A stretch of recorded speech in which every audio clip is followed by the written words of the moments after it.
going on, everybody, and welcome back to the channel. Now today we've got Australia versus England, day one, end of day one review in the second Ashes test match.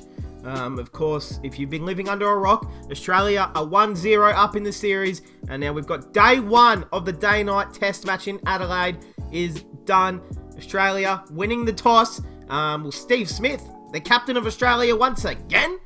It was a very eventful morning. I woke up, yesterday morning, and I went on Twitter, and I read something that Pat Cummins might not play, and I thought, what the fuck? We've already lost Josh Hazlewood. We cannot afford to lose the Cum Express. And our skipper, our new skipper, please don't tell me it's true. It's true. He then missed. He's not playing. 7 days of isolation for the man Big Cummo. And then it was also rumoured that we were going to lose Mitchell Starc and Nathan Lyon. And I thought, oh shit, this isn't good. This is really, really bad and worst case scenario.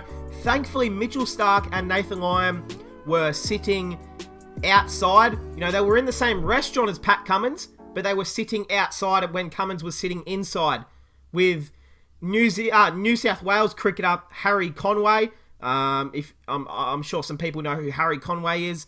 New South Wales bowler. But he is also have to isolate. I mean, it doesn't mean anything for the Ashes test, but it's crazy how the world works, Lyon and Starc, they were eating outside. If they were eating inside, they wouldn't be playing this test match. Australia would be playing Scott Boland, who was yesterday morning was flown in from Hobart, I think it was, to Adelaide to be on standby for the test. And Mitchell Swepson was already there as a 12th, 13th man. So he would have played in front of Gaz Lyon. It would have been a completely different looking Australian bowling lineup. We would have had Jai Richardson leading the bowling lineup with, 3 more debutants of Nisa, Boland and Swepson. It would have been incredible. I would have loved to see it, actually. But hey, we're here to review the first day. Australia end the day for 221. Really composed day of cricket. Now, England, unfortunately, they should have at least 4 or 5 wickets by now, England. They've bowled really, really well, but their fielding has been fucking atrocious. So let's get straight into it. The Aussies, Harris, look, I love Marcus Harris as a person and as a Victorian cricketer. I think he provides a lot in Sheffield Shield.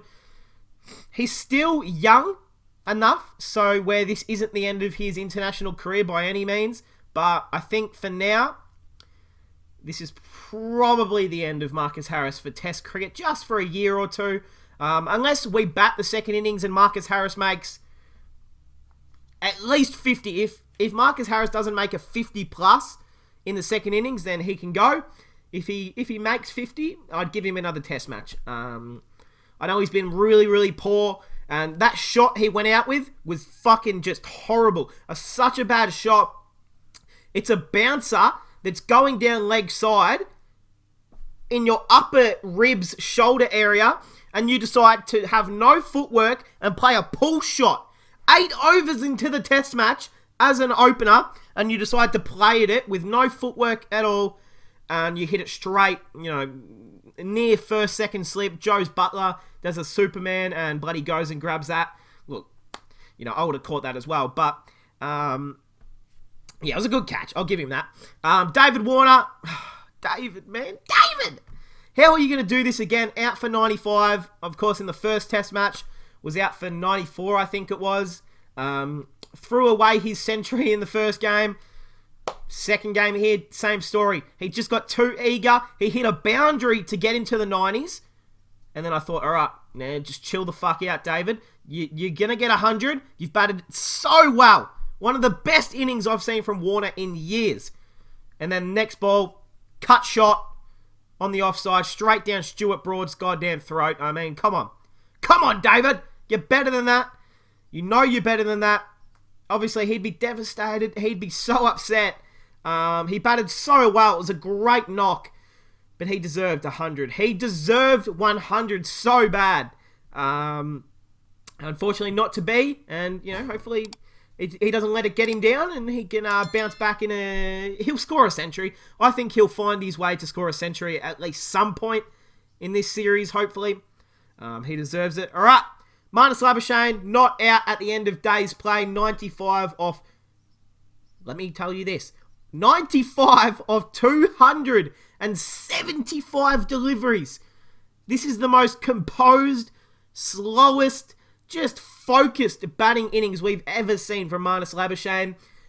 He's been dropped twice.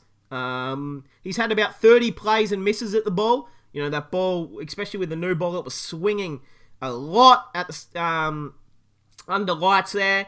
You know, he did well to get out of that situation, of course. Buttler should have taken that late one in the day's play. I can't believe it was right here for Buttler, and he dropped it. I was about to start crying because I thought Labuschagne was going out. Of course, I wasn't going to start crying, but you guys get what I mean. I was going to be upset for him, and then a second later, he dropped it. He dropped it, and did the crowd let him know about it? I loved it. If I was there, I would have been yelling out some really, really nice encouragement words. That's what I would have been doing. I would have been telling him how it was.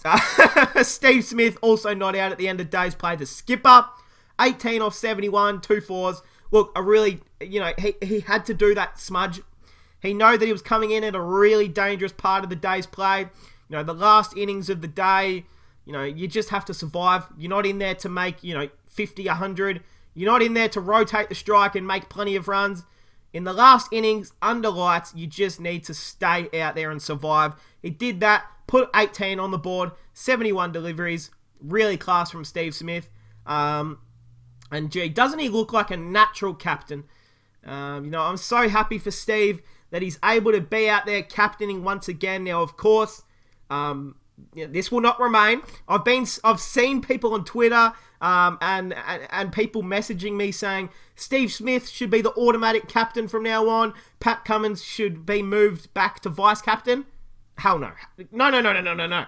You don't make a decision on Pat Cummins as captain and then just because Steve looks like a good captain, you change it back. No.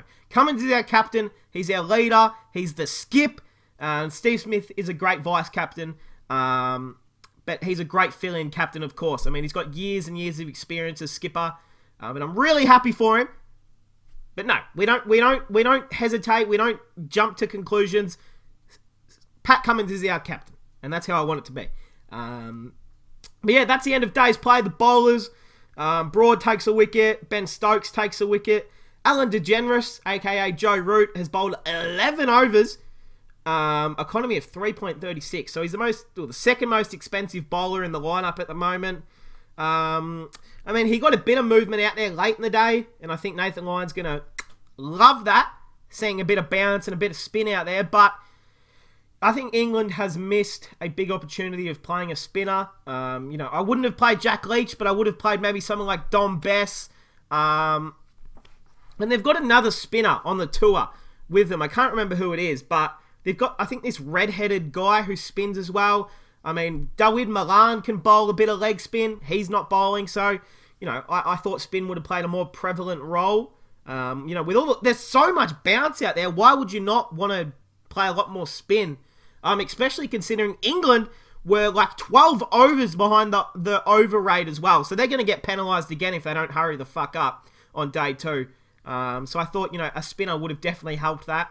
Even if it was Dawid Malan to come on and bowl 5-6 overs in a quick spell, it would have helped a lot. Not to try and take a wicket, but just to get your team and not to lose 100% match fee again. But England, they just don't seem to care, do they? They like to lose, and they like to not get paid while they're out here. Fair enough. Hey, that's going to cap it off. We'll just go the live win probability. 68% Aussie, 26 draw, and only a measly 6% England. England can absolutely get back in this test match. Start of day 2. If they take 2-3 wickets in that first session, game's on. If they can bowl Australia out for under 350, game is on. The pitch is a batting paradise at the moment. Obviously, it's easier said than done, but, England do have some quality batsmen. You know, if Joe Root gets going on this pitch, he'll go on and make 150, 200. So this test match is not over by any means. We've had one bloody day. So anything can happen. I think the test match can be lost for England on day 2. But it can also be won for England on day 2. You know, if England find a way to bowl out Australia for under 300, they take the lead, in my opinion. But again, if we go on and make 350, 400, I'd say England are pretty fucked. So, hey, that's going to cap it off, guys. Day 1 review. We're only a few hours away as I'm recording from day 2, so excited. Again, follow me on Twitter. I'm always posting on there about the day's cricket. I'm always posting clips and, you know, pretending that I'm an analyzer and analysing clips and just talking about cricket. So go follow me on there. But hey, that's going to cap it off, guys. I hope you guys enjoyed, and I'll see you guys in the next one.